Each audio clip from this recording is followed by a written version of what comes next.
Quem ocupa o trono tem culpa. Quem oculta o crime também. Quem duvida da vida tem culpa. Quem evita a dúvida também tem. Somos quem podemos ser, sonhos que podemos ter.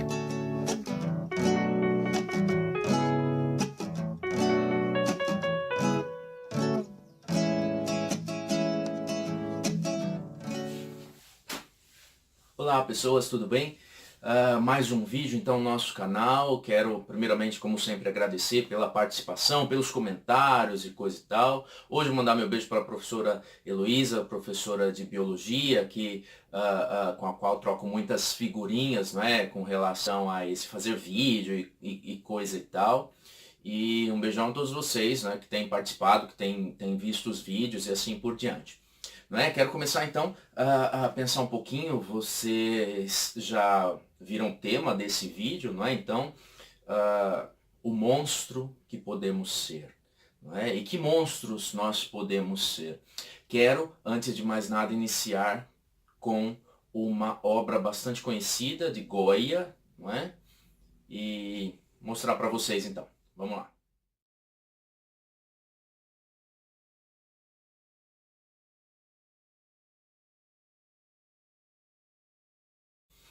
Então, olha só, o sono da razão cria monstros. Já começo com essa ideia, porque vou apresentar daqui a pouco a partir de um pensamento específico, mas a ideia é a de que quando nós paramos o nosso pensamento é que os monstros surgem. Não é? E quando nós deixamos de pensar profundamente, criticamente, é que nós nos tornamos algo em que muitas vezes nem imaginamos. Não é? Nós nos tornamos pessoas capazes de ações que costumeiramente ou refletidamente nós não nos imaginaríamos capazes. Né? Então é um pouquinho essa ideia que eu quero apresentar aqui. Hoje quero apresentar a partir da ideia de uma pensadora contemporânea muito importante, que foi Hannah Arendt. Né? Ela, dentre as suas várias obras, aquela na qual eu me baseio para falar aqui é essa, cuja foto apresenta agora, que é Eichmann em Jerusalém.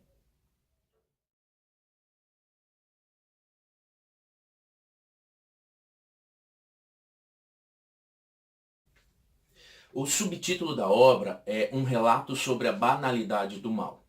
E o que é essa banalidade do mal? É um pouquinho sobre o que eu quero falar agora. E nós estamos ainda no âmbito da ética. Não é? O que é ética? Ética é pensar sobre nossa ação. E no fundo, já quero indicar, não é, que quando nós não pensamos é que a ação irrefletida pode levar a situações não imaginadas e a nos fazer monstros. Não é? Aquilo que, em sã consciência, diríamos assim, nós não objetivaríamos ser. E por que banalidade do mal? Hannah Arendt vai dizer que quando nós não tratamos o mal como um mal verdadeiro, direto, ou então, quando nós temos as condições de transferir a responsabilidade desse mal a outra pessoa, é que nós banalizamos o mal. Então, o que é o mal? Não é o mal gigantesco apenas, como no caso Eichmann, que era uma pessoa que fazia parte ali do grande escalão do nazismo, não é? Aquele que assinou para que muitos judeus fossem exterminados e assim por diante, né? Então, o que é esse mal banal? O mal banal não é apenas esse mal gigantesco. Pode ser, e é, na verdade, aquele nosso mal do dia a dia que nós desconsideramos e que, no fundo, traz uma consequência não imaginada por nós. Né? Ou, na verdade, até podemos imaginar, mas se nós podemos transferir a responsabilidade desse mal que praticamos a outra pessoa, a gente fica com consciência tranquila. Seria mais ou menos essa a ideia. Ok? Nós falamos de ética, falamos de ação. A ética nada mais é do que uma ação refletida, né? Um pensamento sobre aquilo que fazemos. Quero apresentar aqui um trecho também, num livro bastante interessante, Fica a recomendação da professora Márcia Tiburi, Filosofia Prática, e ela diz que a ética é então isso aqui, olha só. Ética é, em primeiro lugar, um problema pessoal relativo ao modo de ser social no qual pensar e agir entrelaçam-se. Desse modo, o que, que nós temos? Nós temos a junção daquilo que fazemos com aquilo que pensamos. E será que nós realmente pensamos sobre aquilo que fazemos? Não é essa a problemática. E Hannah Arendt vai analisar, ela vai até o julgamento, não é, do Eichmann na cidade de Jerusalém para analisar. Ela vai como uma pesquisadora, uma repórter, né? E ela vai relatar e fazer a sua análise. E o mais interessante, e aí é a questão da banalidade do mal, é a ideia de que Eichmann não era um monstro que todos imaginavam. Eichmann não era aquela pessoa inescrupulosa. E ela relata que possivelmente Eichmann era um bom pai de família e assim por diante. Né? Ela relata aquilo que ela vê. Mas cadê aquele monstro que todo mundo estava esperando? E aí está o problema. Logicamente, nós não vamos fazer uma análise psicológica, toda uma análise psicológica que é possível de ser feita, e também não tenho habilidade para isso, não tenho competência para isso. A questão filosófica que Hannah Arendt apresenta é a de que para fazer o grande mal você não precisa ser um monstro. Ou não ter aquela imagem do monstro que nós conhecemos, o frio e calculista. Na verdade é o frio e calculista, não é, de um outro modo, até nas pequenas ações. Todo mundo esperava que Hannah Arendt fosse dizer Eichmann é uma pessoa desumana. E na verdade não. A desumanidade dele era puramente humana. Em que sentido? No sentido da vida humana comum do dia a dia. Ele se entendia assim, é assim Hannah Arendt viu, ele era apenas um funcionário, que queria ser o funcionário do mês. E por isso cumpria com tudo aquilo que era exigido dele.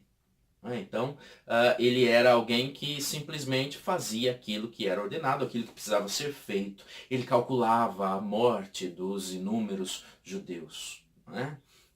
Qual a maneira de se fazer melhor, mais rápido, mais facilmente, e assim por diante. Ele era o funcionário do mês, aquilo que muitas vezes nós queremos ser no dia a dia. Então, para ser isso, o que ele fazia? Ele simplesmente assinava papéis. Ele nunca matou diretamente uma pessoa, nunca deu um tiro em ninguém, nunca colocou alguém dentro de uma câmara de gás, mas ele permitiu. Não é? Só que, estando na responsabilidade do Estado, ele fazia aquilo que precisava ser feito. Aquilo que era a obrigação dele. E quantas vezes nós também fazemos isso? Então, a ideia filosófica mais profunda e que realmente nos incomoda e incomodou toda a comunidade é a de que nós poderíamos ser aquele monstro. Porque aquele monstro não vem todo cheio de chifrinhos e aquela boca cheia de dentes para atacar e aqueles pensamentos malévolos. Não.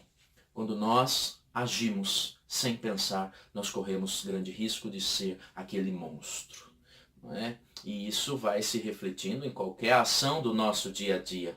Só que nós preferimos atribuir essa monstruosidade a um tipo de ação mais gigantesco. Então, monstro é aquele que age desse modo, matando milhões de pessoas. Monstro é aquele que age desse modo, levando a toda uma população ao desespero e etc. e tal. Mas monstros podemos ser cada um de nós nas mínimas ações quando nós simplesmente não pensamos e banalizamos. É um mal comum, ou todo mundo faz, ou isso é o mínimo, ou eu não tenho responsabilidade sobre as consequências.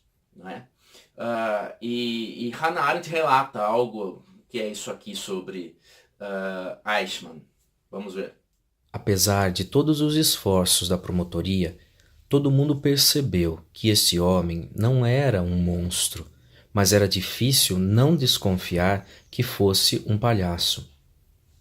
Então, é um monstro ou um palhaço, logicamente um palhaço não no sentido de o que ele fez é palhaçada, é brincadeira, é pouca coisa. Não nesse sentido, não desmerecendo, e a análise de Hannah Arendt foi muito criticada, porque todo mundo esperava que ela realmente acabasse com o Eichmann, e ela diz, ele é só uma pessoa comum, como você, como eu. Ele é capaz de um mal tamanho quando não se pensa. O mal banal é aquele mal que está nas nossas mãos. Quando nós agimos a partir de um vazio de pensamento.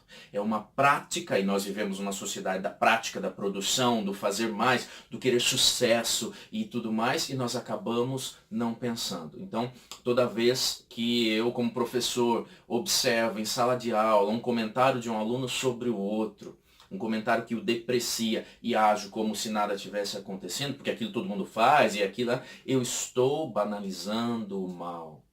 Toda vez que na rua eu vejo alguém discriminar um idoso, eu estou, e não faço nada, não falo nada, estou banalizando o mal. Quando eu deixo passar qualquer tipo de preconceito com a mulher, com o negro, com o homossexual, não é? Eu estou banalizando o mal, falando de certo modo que a gente pode aceitar aquilo, não é? Ou aquilo vai se resolver, ou aquilo não é da minha responsabilidade, né? Nós vemos tantos casos de feminicídio aí, e muitas pessoas que possivelmente sabiam da situação, mas não vou me meter, é coisa de casal e assim por diante, né? Então, essas questões é que nos tocam. Nós precisamos parar de pensar que o mal, né, o do monstro, o monstruoso no humano, é aquele mal gigantesco de matar uma população. Não.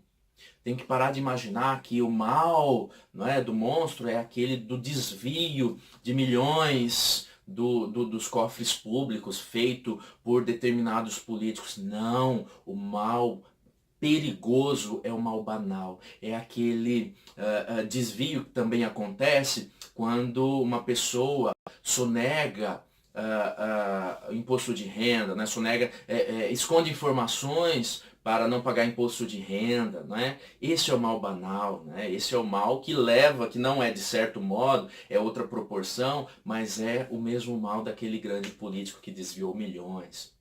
Então, é esse vazio de pensamento, esse afastar a responsabilidade que nos questiona e que nos incomoda. Porque se tivesse na posição de Eichmann, pode ser que faria o mesmo. Você pode ser que faria o mesmo. Não é? Então, esse vazio de pensamento é a falta de se colocar no lugar do outro. As pessoas não conseguem mais, não estão habituadas a se colocar no lugar do outro. Então, é quando o outro grita que isso mostra que eu preciso pensar melhor sobre a situação.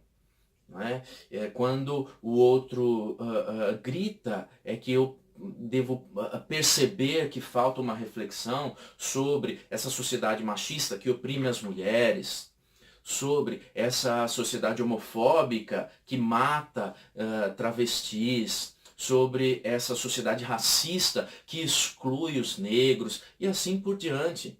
Não é? Quando eu paro de pensar, quando eu digo, isso não é da minha conta, isso é coisa política, é o governo que resolve, é aí que as coisas acontecem. Veja, vamos ver esse trecho da professora Márcia Tiburi, olha só que interessante. Todos os regimes políticos ou econômicos que de modo sutil calculam sobre a vida das pessoas, sobretudo as mais excluídas, como em geral os regimes devotos do capitalismo que praticamente programam a morte dos mais fracos, são em medidas diversas comparáveis ao nazismo. Comparar não é igualar, mas verificar semelhança e sentido.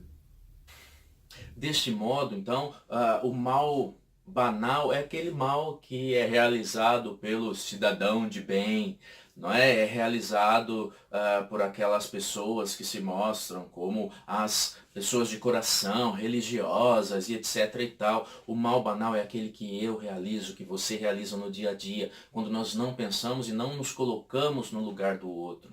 A ideia que fica é a de que nós precisamos pensar que o mal não vem nas situações unicamente extraordinárias, gigantescas, de alguém que fez algo que apareceu na mídia, no mundo e tudo mais. O mal banal é aquele que está nas nossas mãos. O mal banal é aquele que nós realizamos dentro de casa com a nossa família, oprimindo nosso pai, nossa mãe, nosso filho, nosso irmão, nossos amigos, esposa e assim por diante.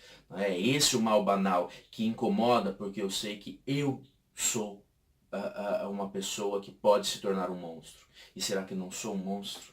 né? Será que realmente não estou possibilitando esse mal na sociedade e fazendo com que essa situação seja corroborada, confirmada a cada dia mais? É essa a ideia que Hannah Arendt traz. E para encerrar esse vídeo, vou terminar com um trecho de Martin Heidegger, que fala exatamente dessa ausência de pensamento e dessa necessidade que temos de pensar cada vez mais. Vamos ver. E, no entanto, talvez já desde séculos o homem vem agindo demais e pensando de menos. Então, fazemos demais, produzimos demais, temos mérito nisso, mas nós pensamos de menos. E é isso que nós precisamos reaprender, a pensar. Nós temos uma pretensão muito grande de achar que sabemos, que conhecemos a verdade, que sabemos pensar. Mas o que Heidegger diz é precisamos reaprender. Nós precisamos estar preocupados com o pensamento. E é esse pensamento que nos permitirá observar onde está esse mal banal no nosso dia a dia. Não é? Então a filosofia nos questiona, nos provoca e nos faz falar. Né? A filosofia nos faz questionar aquilo que nós somos. E que nosso pensamento possa ser desenvolvido, então, no sentido de possibilitar uma vida comum, né? Possibilitar uma vida ética. É aquilo que Marcia Tiburi coloca até no título de sua obra, né? Filosofia prática, que não seja apenas teoria, que seja um pensamento voltado para um fazer nosso junto de pessoas que querem e podem se realizar coletivamente. Lembrando, o sono da razão cria monstros. O monstro que você é, o monstro que eu sou. Somos quem podemos ser, o que podemos ser, quem quisermos ser. Temos sonhos e esses sonhos é que nos farão, na prática, aquilo que nós verdadeiramente somos. Ok? Grande beijo, um abraço e até mais.